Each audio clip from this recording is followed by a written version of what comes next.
प्रश्न विचारतो पेशंटला की आपण ऑनलाईन पाहतो, ऑनलाईन जवळपास विश्वास ठेवणे थोडंसं कठीण जातं. हा बरोबर आहे.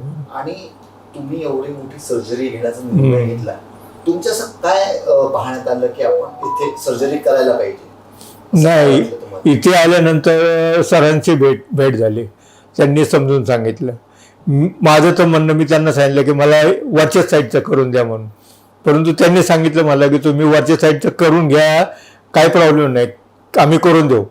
फक्त जर ते केलं आणि तुम्हाला जर पुन्हा मागच्या खालच्या दाताला जर त्रास झाला, आताच तुमचे ते दात बरोबर बसू शकणार नाही. ते वरचे दात आणि खालचे दात ते बरोबर बसणार नाहीत. तर तुम्ही दोन्ही करा म्हणून. दोन्ही करा. तुमचा काय प्रॉब्लेम असेल, आर्थिक प्रॉब्लेम असेल, आपण पाहूया, आपण काहीतरी हे करूया. पण ते करण्याच्या अगोदर तुम्हाला या टेस्ट करून घ्या तुम्ही म्हणून सांगितलं. आणि त्याप्रमाणे मी टेस्ट केले. मग तुमचा विश्वास तेव्हा वाढला असं तुम्हाला वाटतं? हो बरोबर, नक्की.